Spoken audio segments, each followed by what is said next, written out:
Circa 2019, when the world was first introduced to a little fella called COVID, I decided that I was going to grow out my hair. It's something that I've always wanted to do. A bit of a bucket list item, if you will, and I figured what better time to get through the notorious awkward phase than when people were boarded up in their houses, dine-in wasn't even an option, and I really hope my family wasn't the only one who washed their groceries.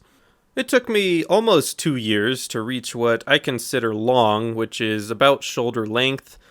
I expected my long hair to be nice, flowing, and majestic, but really it was more like... If you didn't know, my character that I use in my videos does not really look like me. If I were to draw a more accurate representation of myself with long hair, it'd look more like this. And I found out my hair is really weird because the farther in front it is, the curlier it gets, and the farther back it is, the straighter it gets. It just can't make up its mind and settled on the worst possible in-between combination.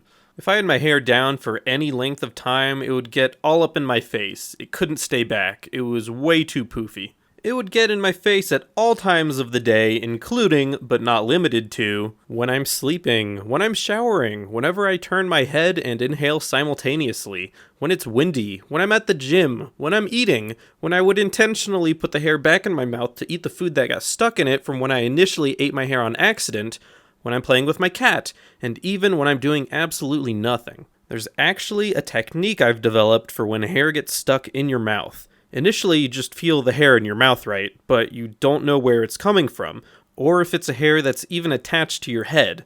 With this highly optimized 3-step algorithm, you can successfully manage any hair in mouth scenario. Step 1 is the round the mouth sweep. Just take one finger and make a circle around your lips. If it is a hair that is attached to your head, this will help to locate where it is coming from. When you have successfully located where the hair is attached to your head, you may simply grasp the hair and pull it out from your mouth. However, if you don't feel anything, that brings us to step 2, where you must attempt to pick the hair out of your mouth. Now, this step can be complicated when food is involved because you might just end up digging around in your partially chewed food, and that's gross, so literature recommends that you limit this step to 3 attempts only. If you are unsuccessful after 3 tries, it is considered a lost cause, which brings us to step 3, the final resort. You just gotta swallow that follicle. Nothing else can be done. You just gotta slurp it down where it'll be added to the hair nest already forming at the bottom of your stomach from the hair you've swallowed in any of the scenarios mentioned previously. Now let's talk about the matter of sleeping with long hair. Personally, I'm a flip-flop sleeper. I go from side to side fairly frequently. When my hair was short, I'd just flip or flop. It was easy, uncomplicated. But when your hair is long, you gotta... If you just turn your head without... You'll be inhaling those fibers. You can't just turn. There's gotta be some velocity, some centrifugal force to get your hair out of your face. You gotta whip that neck a little bit. And unfortunately, periodic hair whipping isn't exactly conducive to being relaxed and falling asleep. Did you know that you lose anywhere between 50 to 100 hairs a day? That feels like a lot more hair when it's long than when it's short, so when my hair started getting long, showering was a bit of a traumatizing experience.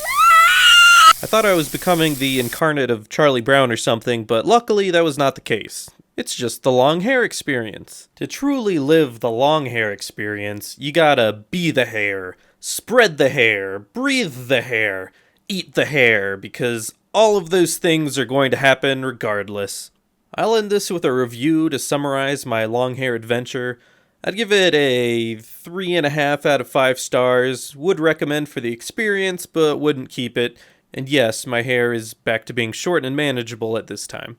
If you're interested, the whole drawing process for this video was filmed on Twitch. Here's a preview. That's my nut. I like to stream my video work and have been nominated 7 times for the National Chillest Twitch Stream Award, so if that sounds like your thing, you should check it out. Links to all my socials are in the description as usual. Also, it occurred to me that anyone who has had long hair for the majority of their life will probably watch this video and be like, wow, look at all these obvious points the video man made. Maybe he should try to make a video about something even more obvious next time, like how if you have a car, you have to fill it with gas or something. But for me personally, this was a unique, novel experience that I wanted to document. So yeah. Thanks for watching, and this video had absolutely zero intention of making bald people jealous. If you are bald, I respect you. Anyway, thanks, bye.